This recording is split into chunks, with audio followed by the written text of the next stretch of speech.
Olá, tudo bem?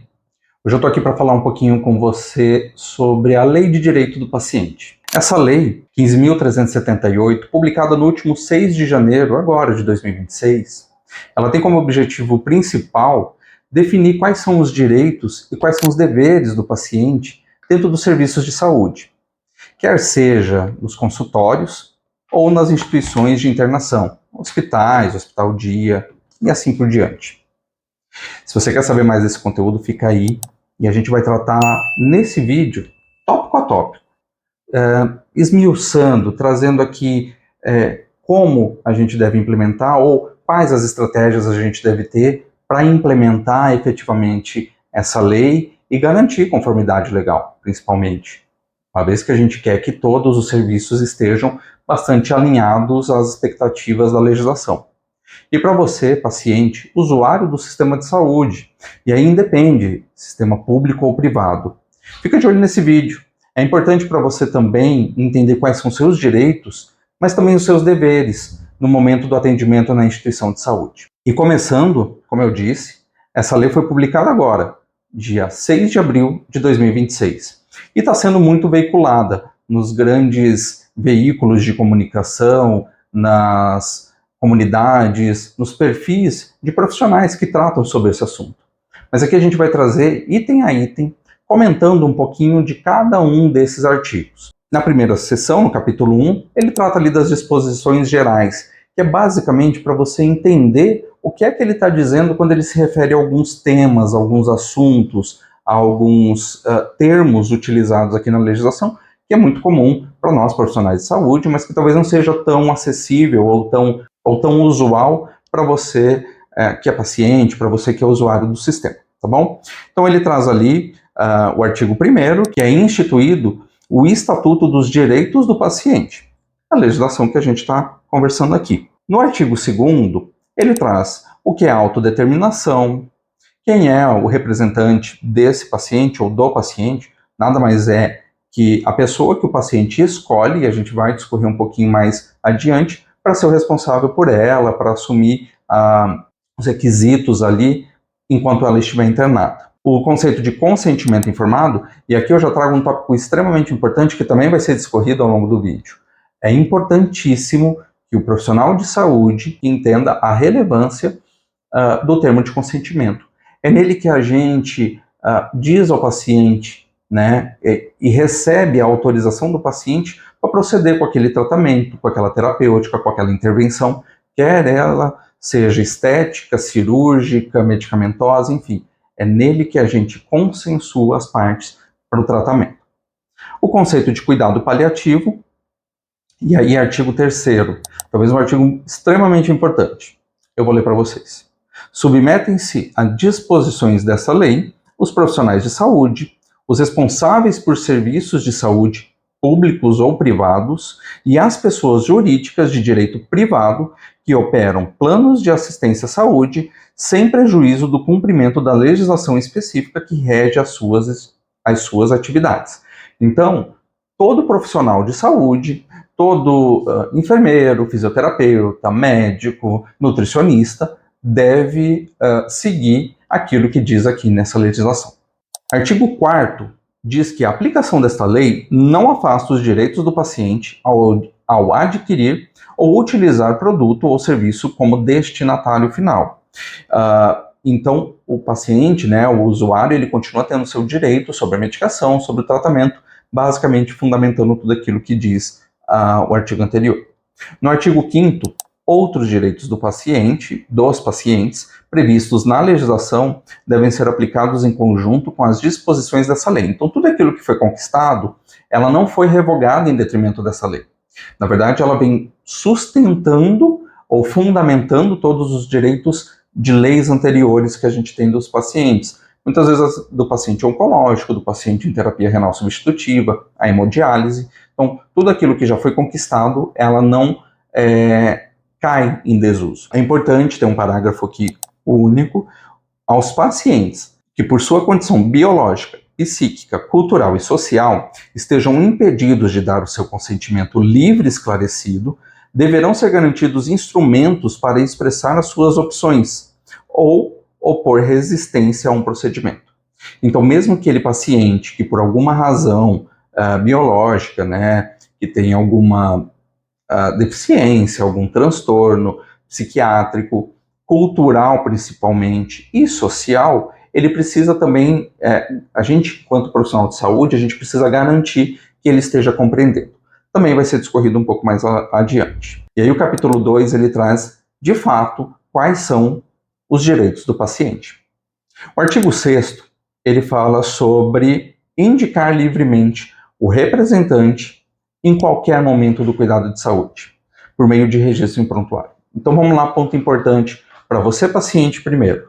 Você tem o direito, em caso de uma internação, de uma cirurgia, de indicar quem é que vai, no momento ali da sua vulnerabilidade, devido ao condicionante, à internação, quem vai te representar, quem deve receber as informações, quem vai poder conversar de repente com o médico, com os demais profissionais de saúde. É o teu direito.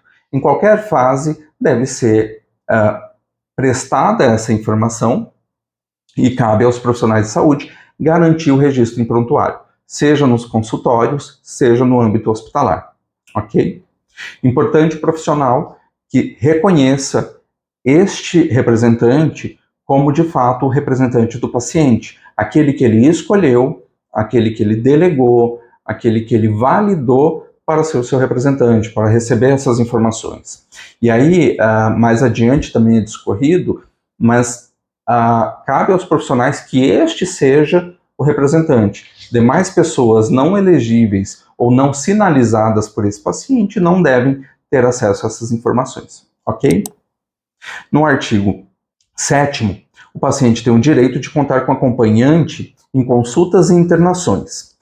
Ponto importante. Então, veja, paciente, você pode sim e deve ter o direito, e a lei não traz aqui especificações de idade, ter o direito a um acompanhante. Isso é lhe concedido a partir dessa legislação. Mas vamos para um ponto importante.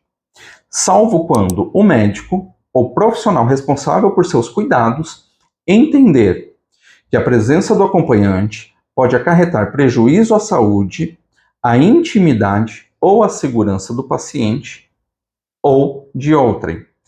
Ponto importantíssimo aqui para você, paciente. Então, nessa lei, ela fica muito, ou melhor, neste artigo da lei, fica muito claro que o paciente tem o direito de acompanhante, tá?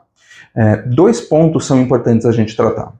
A lei, ela também deixa, lá no capítulo que a gente já leu, ou melhor, no artigo que a gente já leu, dito que ela deve ser aplicada em conjunto a outras leis. Então, vamos lá. O hospital, primeira situação, o hospital, a instituição, no caso de internação, ela deve também, dentro das tuas normas internas, e validado pela tua equipe jurídica, ter ali quais são os critérios para que tenha um acompanhante. Porque, veja, a lei ela surgiu agora, dia 6 de abril. A estrutura hospitalar da grande maioria das instituições de saúde, elas não prevêem, elas não comportam uma estrutura física, uma estrutura de acomodação, para que o acompanhante ele fique e permaneça de maneira confortável e segura. Então, eventualmente, essas instituições elas poderão dizer que elas não estão aptas e prontas, dada esta situação, ok? E um outro ponto importante, que está muito bem descrito no artigo 7º, é que a qualquer momento, quando esse acompanhante não respeitar as regras e as normas do hospital, quando esse acompanhante, por alguma razão, colocar em risco a vida, a saúde, a integridade desse paciente, quer seja impedindo a equipe de saúde de prestar os seus cuidados, de administrar uma medicação prescrita e consensuada, obviamente, com o paciente e com seu representante, quer seja agredindo outros pacientes, ou mesmo os profissionais de saúde, ele poderá ter esse direito de permanência vedado, uma vez que ele está causando dano para outrem ou para o próprio paciente. Então, ponto de atenção é, o fato de eu ter o acompanhante, desse acompanhante ser o meu representante nomeável, não me dá o direito de infringir as normativas da instituição, infringir ali o código de ética dos profissionais, insultando ou de forma pejorativa outros pacientes. Então, cabe aqui Este ponto é muito importante para que todo mundo consiga trabalhar em harmonia. O paciente ele também tem obrigações que vão ser discorridas logo mais, mas que o paciente ele precisa respeitar as normas dessa instituição.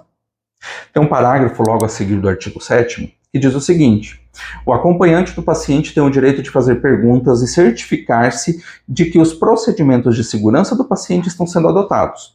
Isso é extremamente importante e fundamental. A lei ela traz aqui para você, paciente, o empoderamento da segurança do paciente. Agora essa segurança é compartilhada.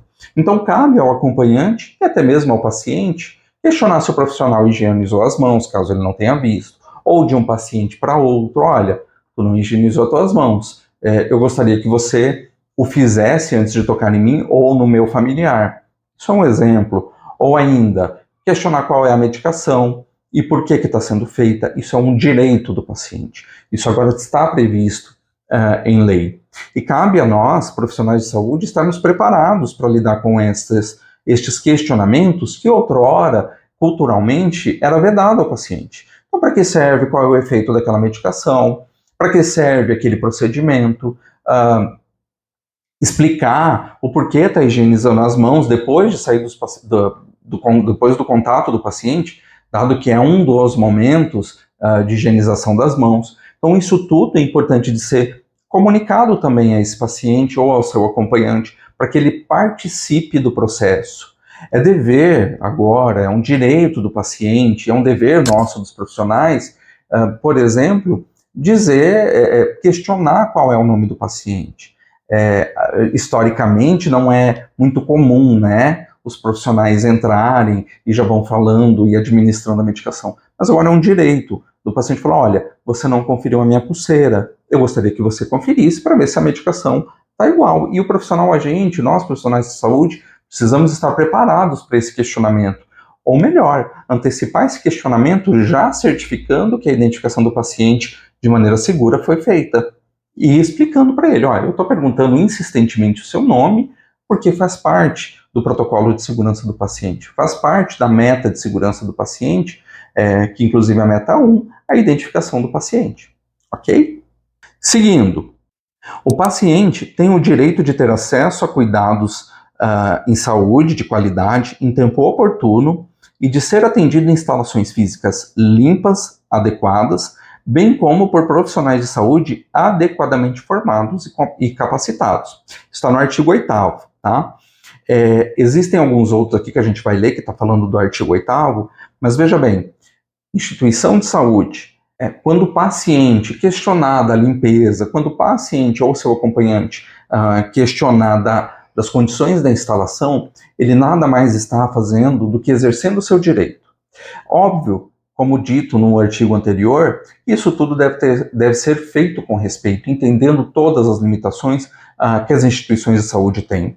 Mas um ambiente, por exemplo, uma instituição antiga, com uma estrutura hospitalar centenária, muitas vezes, não cabe mais uma estrutura suja.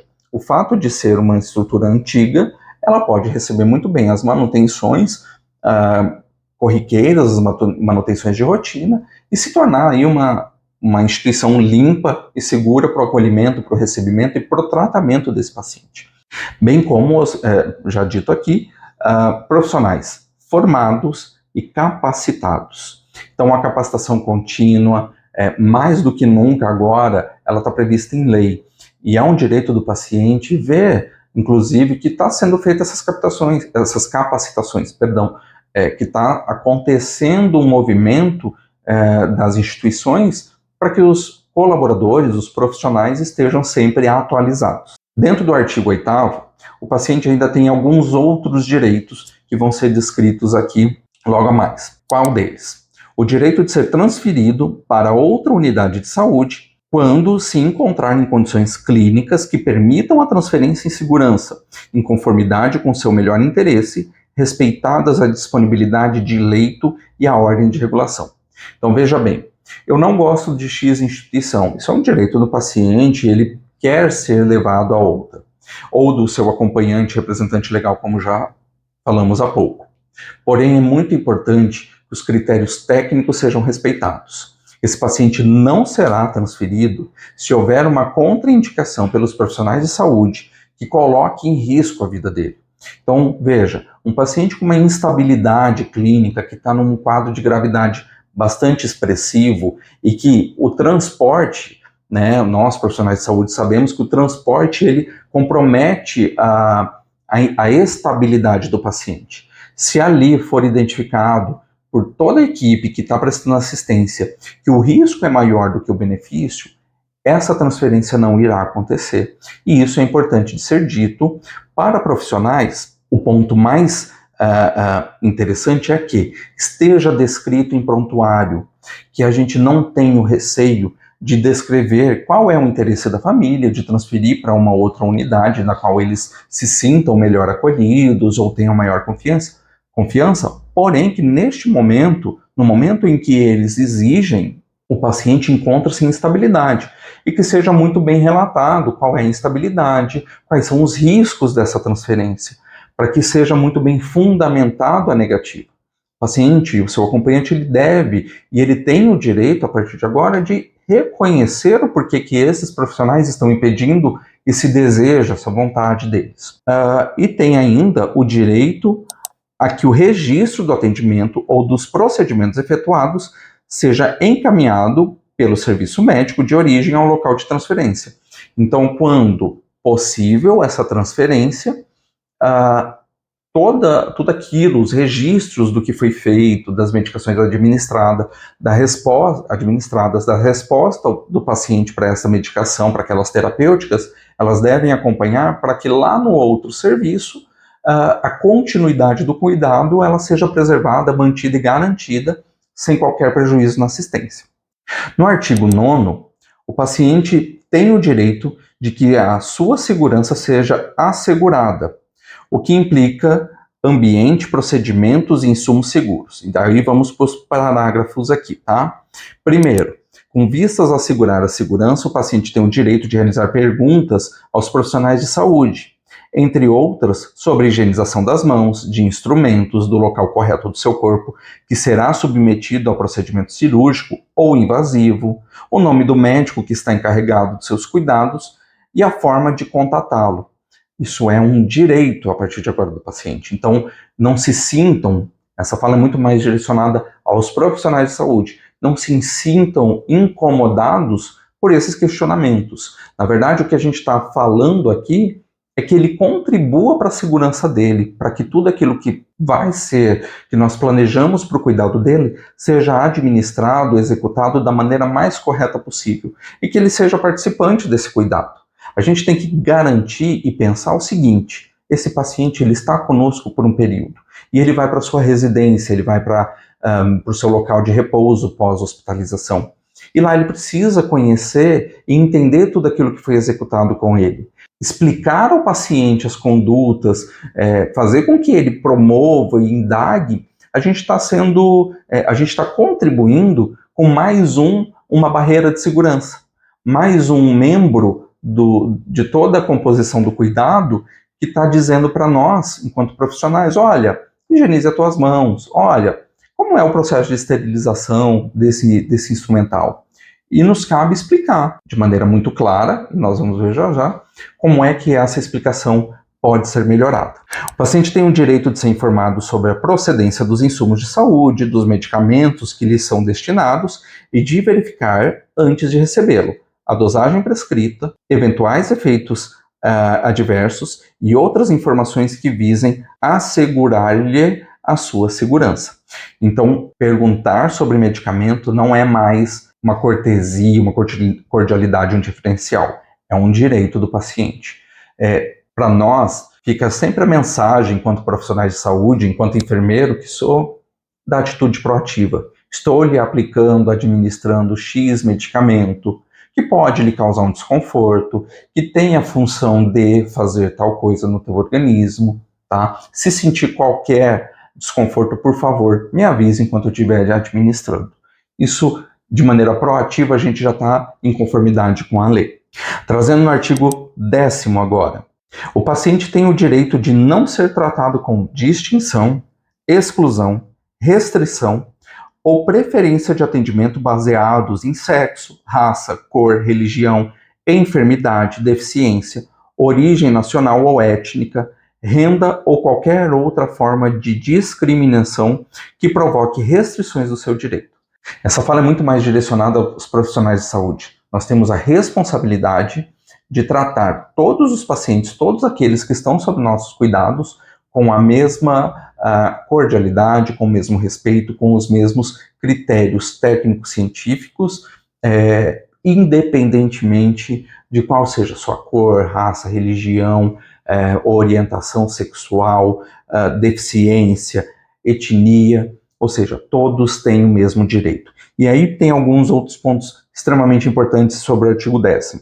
Parágrafo 1º. O paciente tem o direito de ser chamado pelo nome de sua preferência.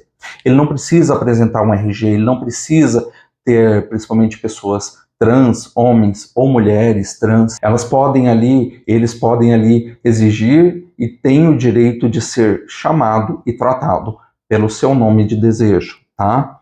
De sua preferência.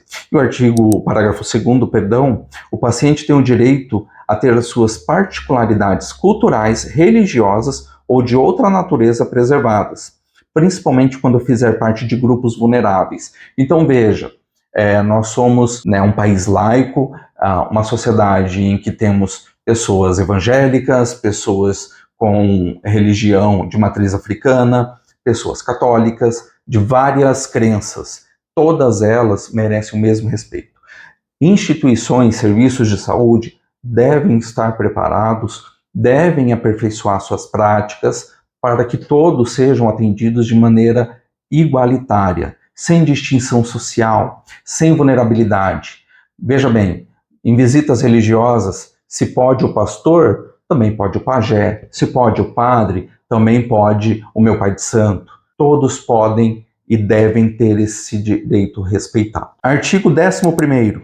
O paciente tem o direito de envolver-se ativamente em seus cuidados de saúde, participando da decisão sobre os seus cuidados em saúde e do plano terapêutico. Isso é um ponto fundamental. Eu trabalho com acreditação há algum tempo. Paciente, essa fala vai para você. Primeiro, estimule, pergunte ao seu médico, pergunte à equipe de saúde que está prestando o seu cuidado, quais são os planos, e diga a ele se você concorda, se você tem medo, se a gente pode evoluir num teste, se não der certo a gente retrocede. Isso lhe é assegurado. Profissionais de saúde, envolvam o paciente no plano de cuidado, no plano terapêutico. Nós vamos fazer tal medicação, esperamos que a melhora do seu quadro seja em 48 horas, em 7 dias, em 24 horas. Se isso não acontecer, nós temos um plano B, C e D. Tá tudo bem para você? Ficou alguma dúvida? Podemos seguir dessa forma? Há algum ponto que você não tenha compreendido? É muito importante ainda dizer ao paciente, olha, para que essa medicação faça efeito, a tua alimentação deve ser muito boa, então veja com a nutricionista se tem algum ponto que desabone. Nutricionista, pergunte ao paciente se ele está satisfeito ali com a refeição, porque isso impacta diretamente ao tratamento. Não adianta, por exemplo, a gente investir em antibióticos, o paciente topar, mas a nutrição não está sendo efetiva, ele não está satisfeito, ele não se alimenta do cardápio que está sendo ofertado a ele. Então, tudo isso precisa estar junto, isso precisa estar conversado e descrito em prontuário, que essas conversas foram feitas, que o paciente participou ativamente e de que ele compreende, ou seu representante legal, como já dito, o que está sendo proposto, o que ele concordou, o que ele não concordou, o que ele pediu alteração. Esses registros fundamentam até uma decisão futura. Quando eventualmente o paciente estiver num outro estágio, nós vamos redesenhar esse plano terapêutico. Olha, aquilo você não gostou, mas agora talvez seja o momento da gente rediscutir, tá bom? Ele precisa fazer parte desse processo. No artigo 12º, o paciente tem o direito à informação sobre sua condição de saúde, sobre o tratamento e eventuais alternativas, sobre os riscos e os benefícios dos procedimentos e sobre os efeitos adversos de medicamentos prescritos. A gente já discutiu isso há pouco, ele reforça aqui, tá? Mas aí vem pontos importantes.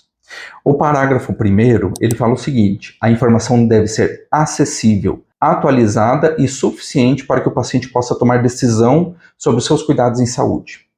Então veja, não adianta nós, enquanto profissionais, chegarmos para um paciente que não entende os termos técnicos e falar puramente em termos técnicos. A gente precisa traduzir essa linguagem para que o paciente entenda. Não adianta eu dizer para ele que eu vou dar um analgésico para a melhora da sua cefaleia, porque ele não entendeu. A gente pode traduzir isso de uma forma muito mais simples. Essa medicação, esse remédio, é para sua dor de cabeça. Torne isso acessível para que ele compreenda, para que ele aceite, tá? Termo técnico a gente vai usar no prontuário, a gente vai usar quando a gente vai discorrer, a gente vai dialogar com outro profissional. Com o paciente, é o termo que ele consiga compreender, que ele possa contribuir na tomada de decisão que a gente falou há pouco.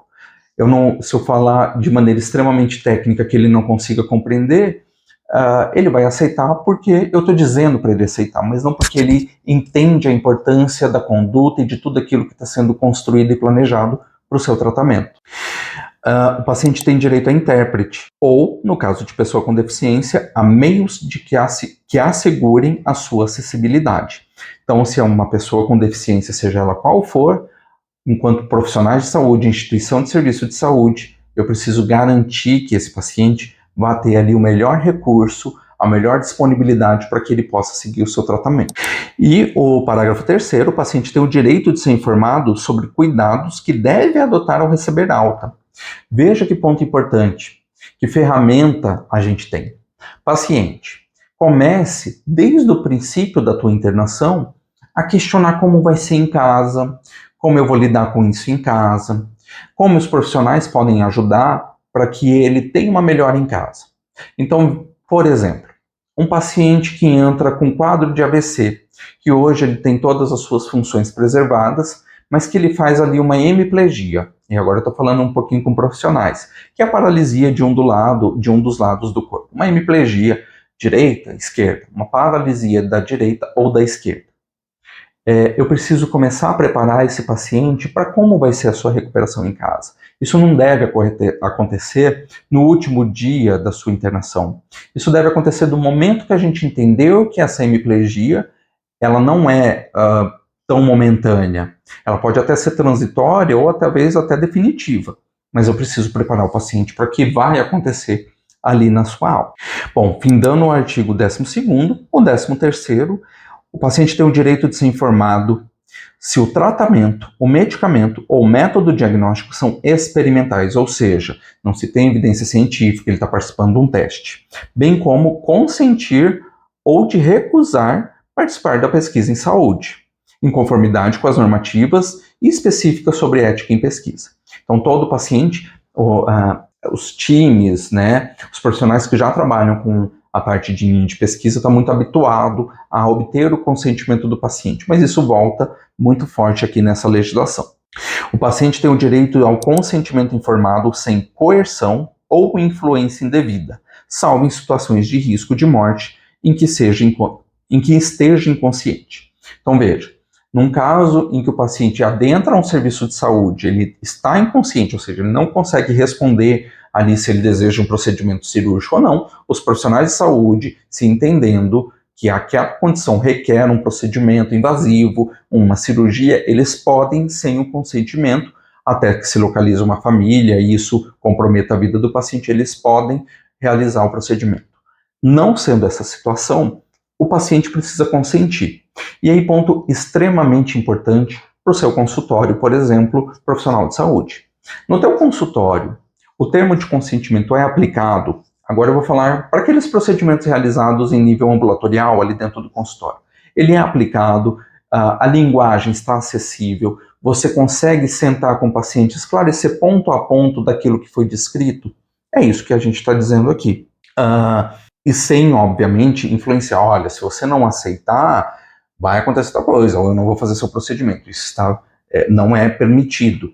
E paciente, entenda que o termo de consentimento é a tua guarda também, é a tua garantia daquilo que você está ou não autorizando aquele profissional a executar, tá? Para quem aplica o termo de consentimento em nível ambulatorial, ou seja, no consultório, e esse paciente vai para nível hospitalar fazer, esse documento ele deve transitar até o nível hospitalar. É necessário que tenha a assinatura do paciente, do profissional que explicou, para que ele seja válido. ok? Aí vem alguns parágrafos em cima do artigo 14º.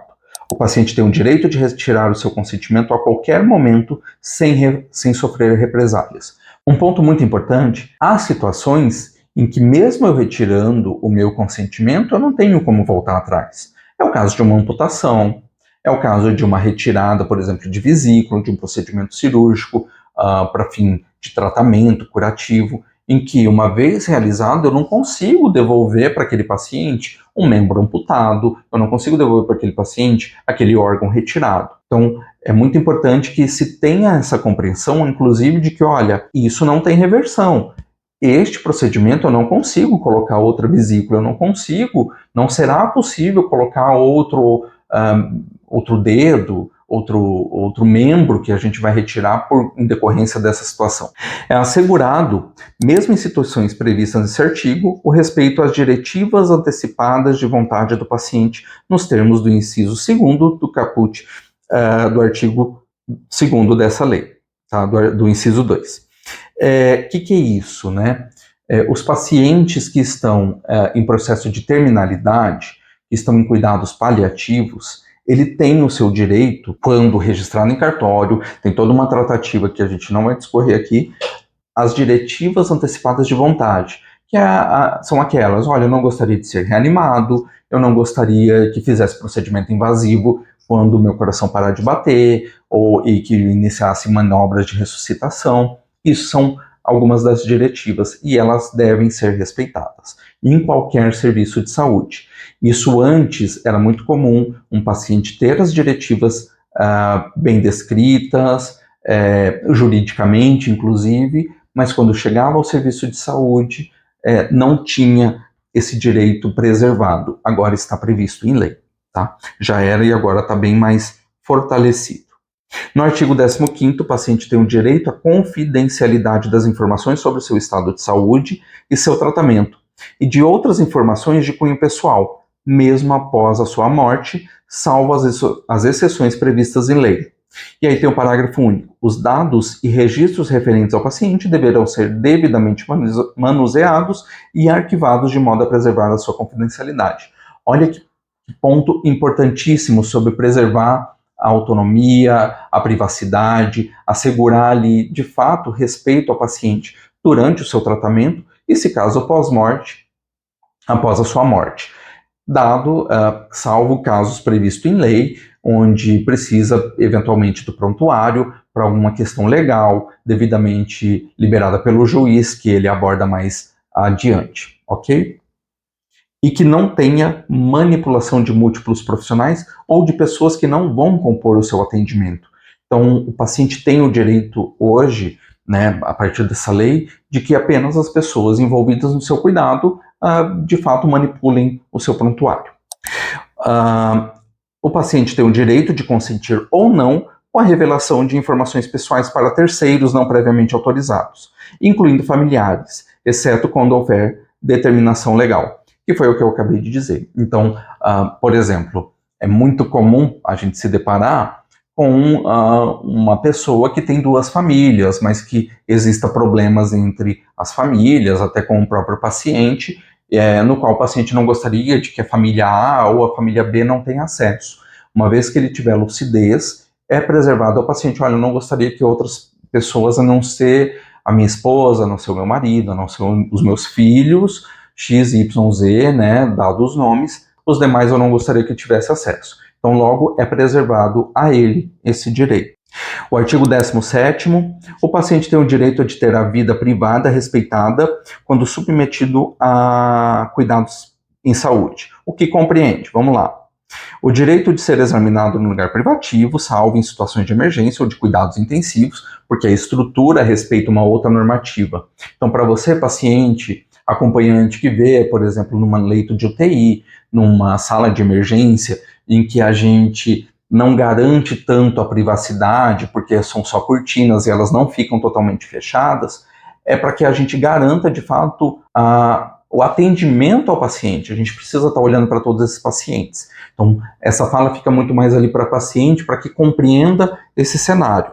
Diferente disso, numa consulta ambulatorial, é preservado a intimidade do paciente, no momento que ele precisa se expor, ali para uma avaliação do profissional de saúde. O direito de recusar qualquer visita e o direito de consentir ou não com a presença de estudantes e profissionais de saúde estranhos a seus cuidados de saúde. Então, hoje, hospitais de ensino, por exemplo, eles devem consentir, pedir o consentimento, a autorização desse paciente para que seja atendido por um residente, por um acadêmico, independente da categoria profissional. Ele deve autorizar ou desautorizar, ou recusar. Falar, não gostaria de ser atendido por um estudante. Isso é um direito hoje que ele tem garantido nessa lei. No artigo 18º, o paciente tem o direito de buscar uma segunda opinião ou parecer de outro profissional ou serviço sobre o seu estado de saúde. Ou procedimentos recomendados em qualquer fase do tratamento, bem como ter tempo suficiente para tomar decisões, salvo, de novo, em situações de emergência. E eu já vou ler o parágrafo 2º. É assegurado em todos os casos o respeito às diretivas antecipadas de vontade. Acabei de comentar isso. Antes, o paciente que chegava numa UPA e que tem ali o seu documento levado pelo seu familiar, pelo seu acompanhante da diretiva, muitas vezes os profissionais ficavam ali, não tinham esse respeito garantido. Hoje está previsto. Tá? E ali, sobre segunda opinião, a qualquer momento eu posso, talvez não seja um questionamento da conduta daquele profissional, né, geralmente o médico, mas sim a validação, inclusive, daquele profissional. Olha, eu gostaria de consultar um outro profissional, ver se tem uma perspectiva diferente, e isso não deve ser visto como crítica, como dúvida, como suspeita, como dúvida que eu digo da conduta do profissional. E sim, é um direito do paciente de falar, poxa, é o meu tratamento, é a minha vida, é o meu corpo, é a minha saúde, eu gostaria de ouvir mais opiniões sobre esse mesmo assunto, ok? Artigo 19º, e a gente já está encerrando a parte dos direitos e vem das responsabilidades. O paciente tem o direito de ter acesso ao seu prontuário sem necessitar apresentar justificativa, bem como de obter cópia sem ônus, ou seja, sem custo, de solicitar retificação e de exigir que seja mantido em segurança. Então, instituições de saúde devem se preparar para que disponibilize o prontuário sem ônus e sem que o paciente precise justificar. Isso lhe é assegurado em lei. É importante dizer aqui que essa lei já está vigente e que a gente precisa encontrar instituições, mecanismos aí de garantir o acesso ao paciente. O artigo 20 traz aqui: o paciente tem o direito de ter suas diretivas de vontade, antecipadas de vontade, respeitadas pela família e pelos profissionais de saúde. Eu falei várias vezes aqui, vou reforçar. Tanto profissionais que não tinham ali o respeito, e agora, principalmente, o profissional ficava também naquela situação que a família não aceitava a diretiva e ele tinha que fazer alguma coisa. Hoje, os profissionais devem respeitar o que está descrito na diretiva, bem como os familiares. Então, para você, familiar, uma vez que o paciente é lúcido, de maneira legalizada, né, juridicamente falando, apresente o documento de diretiva antecipada de vontade, todos os profissionais e familiares deverão respeitá-lo, tá bom? No artigo 21º, o paciente tem o direito de cuidados paliativos, livre de dor e de escolher o local de sua morte, nos termos dos regramentos do Sistema Único de Saúde, o SUS, ou dos planos de assistência à saúde, conforme o caso. Os familiares do paciente têm o direito de serem apoiados para lidar com a sua doença. Veja que falando de cuidado paliativo é um tema muito amplo, mas a lei garante aqui. E cuidado paliativo a gente não fala só do paciente, a gente também fala da família. E os familiares hoje têm o direito de serem apoiados para lidar com a doença. A gente finda aqui tudo aquilo que foi descrito nos direitos. Mas mais importante que os direitos são as responsabilidades do paciente. A legislação também previu as responsabilidades. E aí a gente vai trazer quais são elas. Das responsabilidades do paciente, no capítulo 3, o artigo 22º diz o seguinte: o paciente ou a pessoa por ele indicada, nos termos do artigo 6º, que a gente já comentou, é responsável por compartilhar informações sobre doenças passadas, internações e medicamentos dos quais faz uso e outras informações pertinentes com os profissionais de saúde, com vistas a auxiliá-los na condução de seus cuidados. Parágrafo único. o paciente ou pessoa referida no caput é responsável por, ponto de atenção, seguir as orientações do profissional de saúde quanto ao medicamento prescrito, de modo a finalizar o tratamento na data determinada. Então veja bem, quando a gente pede o máximo de informações possíveis, hoje é uma responsabilidade, é um dever do paciente ou seu acompanhante, né, ou seu responsável legal, em compartilhá-los. Lembre-se de que a gente está interessado, nós profissionais de saúde, estamos interessados em cuidar melhor. E para que a gente preste o melhor cuidado, entender o que já aconteceu com o paciente, entender quais são as doenças, quais são as alergias, o que já foi executado de procedimento, faz total diferença na condução, no plano terapêutico que o paciente vai participar, o seu representante legal. Realizar perguntas e solicitar informações e esclarecimentos adicionais sobre o seu estado de saúde e seu tratamento quando houver dúvida. Então, o médico ou o profissional não me falou. Na verdade, também é uma responsabilidade do paciente questionar quando ficou dúvida. Lembre-se que somos todos humanos, todos estão suscetíveis à falha. Por isso que a lei também insere o paciente como protagonista do seu cuidado. Isso é uma forma de dar visibilidade e garantir que o paciente possa ali fazer perguntas, tirar todas as suas dúvidas. Agora é uma responsabilidade também do paciente, uma responsabilidade compartilhada com o paciente, com o seu representante legal, de que todas as perguntas sejam realizadas. E como a gente já viu no direito, dentro dos direitos, os profissionais devem sanar essas dúvidas, tá? Assegurar que a instituição de saúde guarde uma cópia de suas diretivas antecipadas de vontade por escrito, caso a tenha. Então, quando uma vez registrada, essa instituição deve arquivar. Por isso a importância de disponibilizar uma cópia aos profissionais, quer seja em prontuário físico ou eletrônico. Indicar o representante para os fins da lei, a gente já falou lá atrás. Informar os profissionais de saúde acerca da desistência do tratamento prescrito, bem como de mudanças inesperadas em sua condição. Então veja, isso serve para qualquer âmbito, ambulatorial, né, atenção primária ou hospitalar. Olha, eu não quero mais seguir o tratamento proposto. Eu quero mudar ou eu não quero seguir? É uma responsabilidade do paciente dizer, não quero aderir, não vou seguir, não vou me tratar, ou ainda, como está dizendo, tivemos uma mudança, eu não estava tendo X sintoma e passei a ter. É uma responsabilidade do paciente partilhar isso com os profissionais de saúde para que a melhor terapêutica seja estabelecida a partir de então. No próximo item, cumprir as regras e os regulamentos dos serviços de saúde, e eu comentei lá no início, o paciente tem vários direitos, mas os serviços de saúde, tanto na atenção primária, ambulatorial, hospitalar, têm os seus regimentos, os seus regulamentos, as suas normativas internas que devem ser respeitadas por todos, tá? E respeitar os direitos de outros pacientes e de outros profissionais de saúde, como eu já havia dito. Então, essas são as responsabilidades do paciente ou do seu acompanhante. Um ponto importante dessa lei, estão ali nos mecanismos, no capítulo 4, né, nos mecanismos de cumprimento da lei, é que essa lei ela não tem prazo para que os serviços e a população se adequem. Essa lei já está em vigência a partir de 6 de abril de 2026. Então, serviços de saúde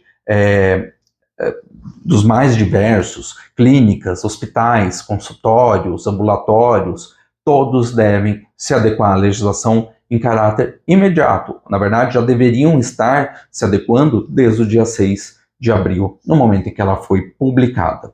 Espero que esse vídeo tenha feito muito sentido. Deixa aqui embaixo nos comentários suas dúvidas para a gente fazer uma troca saudável. Diga aí se ficou claro, se ficou muito evidente para você, se você conhecia todas as leis. Compartilhe esse vídeo com quem você acha que vai gostar também. Compartilhe com o máximo de pessoas, que quanto mais pessoas souberem dos seus direitos e das suas responsabilidades, mais justo nós vamos ter um sistema de saúde, quer seja público ou privado. Obrigado para você que ficou até o final e a gente se vê no próximo vídeo.